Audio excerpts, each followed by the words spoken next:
Hello and welcome. If this is your first time visiting, please be sure to check out my other repair videos. To support the channel for free, all you have to do is subscribe, comment, and like. Now let's get on to today's video. What I'm going to go after next is my exhaust manifold. It has this heat shield over the top. It's held on by these 3 bolts here. If you've never had yours apart, or it's all rusted up like all your exhaust components are, I suggest you spray penetrating oil on that and let it sit for a while. Don't want to break one of those off. I'm going to get the shield off and show you what's underneath it. Alright, I've got those bolts out. They're 12 millimeters if I didn't mention it. I have my O2 sensor disconnected because it's going to stay with the manifold when I take this off. Just going to work that out around your O2 sensor there. We don't have to take the O2 sensor out of the car because the exhaust manifold's not coming all the way off. So again, come in with your penetrating oil, hit every single one of your exhaust manifold bolts. The pipe has a piece of flex on it, so I'm hoping it may have to change later, but I'm pretty sure what I'm going to be able to do is just take all of this loose, and then it's going to just kind of pull over and kind of fall down on that little flexible part of the pipe. So we're going to go after these. When you take these off, don't just take them off random willy-nilly. You want to work here to here, and like go here to here, here to here, and then these top 2. There's also there's a place that holds your manifold to the block, and just take I'm going to just go ahead and take that bolt out right there. They'll let it separate. Come back when I get all that finished. All right, what I told you guys a minute ago is not going to work. This is not going to come off. I forgot the flex part of this pipe that runs down and under your oil pan. The flex is after the oil pan, and then there's a support behind it that holds everything up, so this is not flexing for me. So what I'm going to do is come underneath the car, and if you can see here, and here in each corner of this, where this attaches to the exhaust manifold, is a nut or a bolt that goes through, and I'm just going to run all 3 of those down with an impact. Again, come in here with penetrating oil, go down and get inside of those. One of mine, I know the nut doesn't come off, the whole stud comes off. If that happens to you, don't be too worried about it. I'm not going to bother filming this. It'd be too crazy to get over there trying to light everything and get the camera right. You're just not going to be able to see much anyway. So I'll come back when I get those 3 out, and then we'll be ready to pull that out. All right, I've got those out from underneath. They're 14 millimeters. Impact took them out. Now, keep in mind, some of this might look easy because this engine has been completely torn apart before and put back together in the not too distant past. So you're going to be fighting a lot of these bolts that I'm not having to fight right now. But keep in mind, if that's discouraging, that I had to fight them all the first time. All right, and then all I'm going to do now is just take this off. And one of the studs stayed in down there. I'm not really worried about it.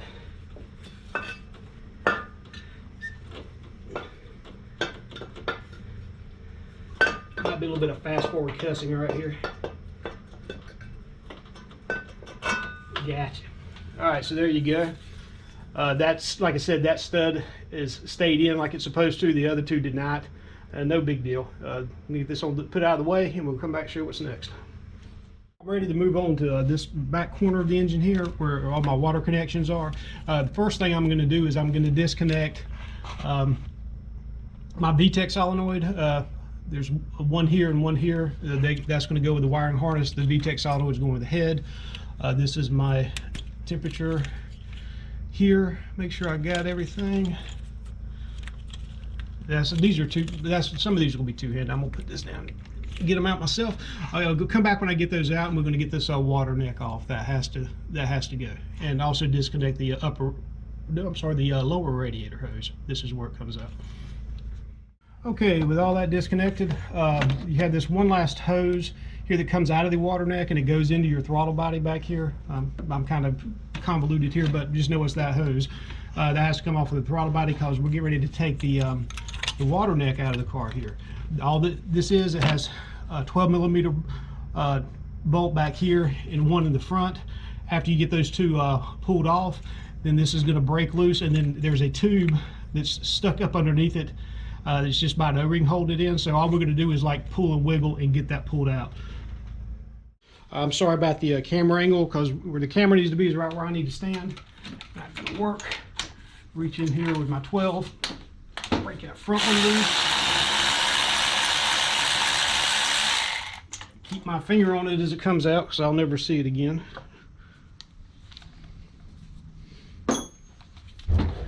And then, of course, there's a second one in the back on it.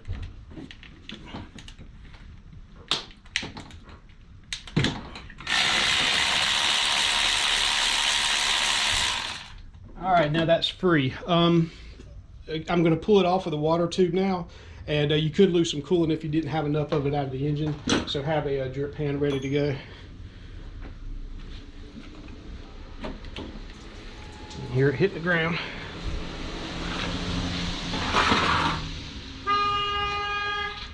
Wee.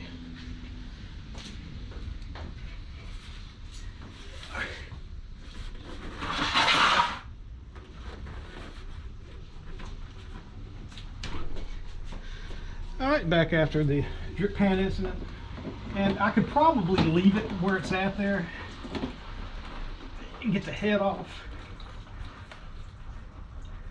But that's in fact, I think that's just what I'm going to do. I'm just going to leave well enough alone here. I'm free from the head, so when it comes time to pull this out, I should be good. Okay, with the water neck disconnected now, I'm just about ready to go ahead and start breaking the head bolts loose and pull this up. What I'm going to have to do, though, the couple things on the intake manifold that's got to go, I'm going to disconnect both of these vacuum lines here. I'm going to disconnect the brake booster, which is here. We still need to disconnect our fuel line here. I'm just going to take my fuel pressure regulator off the rail and move it out of the side. I'm not going to take it out of the car. And then you will need to, there's one hose on your purge valve, which is this guy. The one on this side needs to be disconnected either at the purge valve or behind it. I'll go back and decide how I'm going to do it. You figure it out when you get there. We'll come back when I get these things done. The only thing that's kind of unusual if you've never messed with it is the fuel line on this car. It has this cap on it. I think it's like 22 millimeters. I have to use an adjustable to get mine off, and you just break it loose like you normally would. And it has this banjo fitting underneath it. When you take that cap off, there's going to be a serrated washer on top. Take that off, pull the banjo fitting out, and then there's another flat washer on the bottom. Now what I'll do is just put that serrated washer back on and run my cap back down with the fuel line disconnected so I can keep up with everything. No need to show you any of that. I'll come back when I'm ready to start breaking the head bolts loose. All right, I took all those components off like I told you I was gonna get done. One thing I'll point out with the purge valve, it has this little cylinder that comes after. It's actually attached to your manifold, so you need to take it off after this thing, so that way all that can come when I take the head off of the car. Another thing I neglected to say, underneath this mess here, pull that towel out. There's a hose that comes from the dash and into the head, a water hose that needs to come off. And finally, your throttle and your cruise control linkage needs to come out. The easiest way to get these off, these are 12 millimeter. You come in, you loosen the lower bolt, you run that screw down past this little indentation here, and then you can pull everything out and it lets it go free right there. And then it's just a matter of unwrapping this and then pulling that out right there. So I'm going to get all that done. We're going to be ready to break this head loose. All right, guys, ready to go now. Had this water line disconnected from here. I also forgot about my fan switch right here. That went ahead and pulled that off. And I'm hoping I have everything ready to go now. So it's just going to be a matter. We can just slip this off now because we know everything's where it needs to be for later. And it's ready to start loosening the head bolts. Now, the head bolts on these cars, you can't just start taking them off. You need to do them in the right order. It's because you want the head to come up like in sections, and you want it to work out and in. And same as when you tighten it, you want to tighten it from in to out. So what I'm going to do, there's 10 of these. So I'm going to go like corner to corner, corner to corner. And then I'm going to come inside, do the same thing, corner to corner, corner to corner, and then your last two are dead in the middle right here. Another thing to keep in mind with these is these are 12-point sockets that you need to use. I don't know if you can see in there. So you will need a 12-point 14 millimeter. 6-point will not work. Don't even try it. You will tear it up. Get you on the stand. I'm going to got this on my breaker bar. We're ready to start breaking those loose. And also these are kind of deep, so am using a short extension on that. So we're going to start with this guy here. You need to make sure that you have it in a position that you're going to be able to get a good swing at it. And you just pull. Yeah, that's hard to listen to. All right. Come back to this guy. Same thing, get it set so I have room for a good full swing. Oh, that's hard to listen to. There we go. Move it here.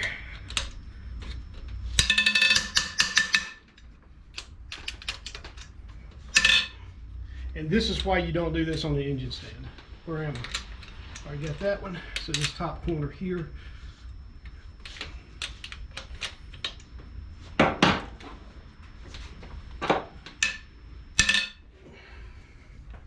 All right, you get the idea. I'm going to get the last couple ones. I'm going to come back when I'm ready to lift the head up.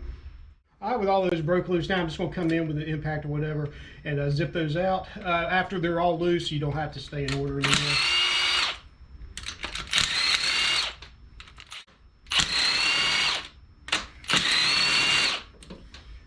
Right.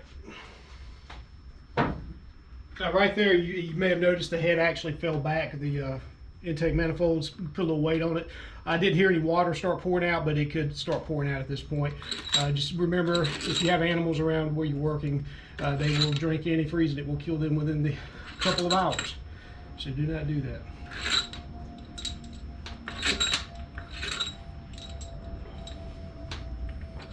All right, ready to see if I forgot anything. I'm gonna go ahead and start picking straight up on this.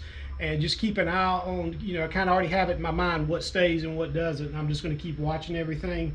It's heavy, but it's not anything that you can't, you know, grown man shouldn't be able to handle. That might be my famous last words, but we're going to go ahead and just pull that off by hand.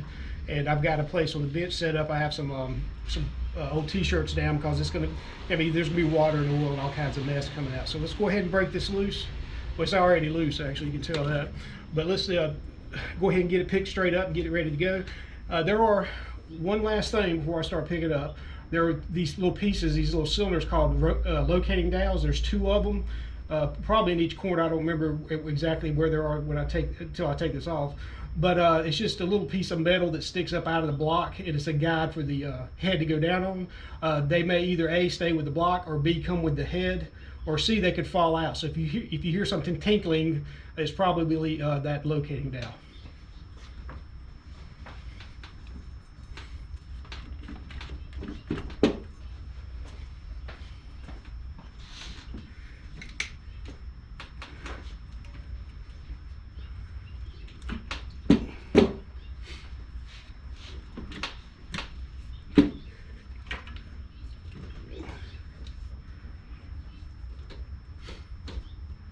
I can't tell if there's something still attached or it's just giving me a pain in the butt.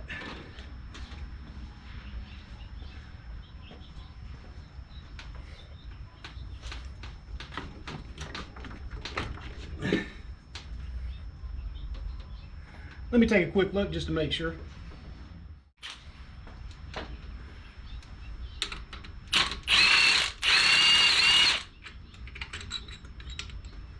That was a duh moment right there.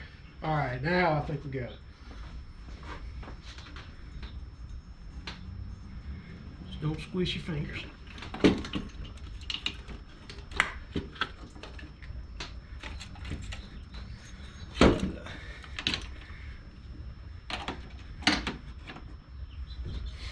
All right, let's get this on the bench. Take a look at it. Oh, we still got one thing connected back there. Let me figure out what that was, so you don't make my mistake. All right, sorry about that. There was one water line that comes off of your water tube across the back that connects into the back of the manifold, and that's the one I'd forgotten. So go ahead now. I'm gonna pick this up and get it on the bench.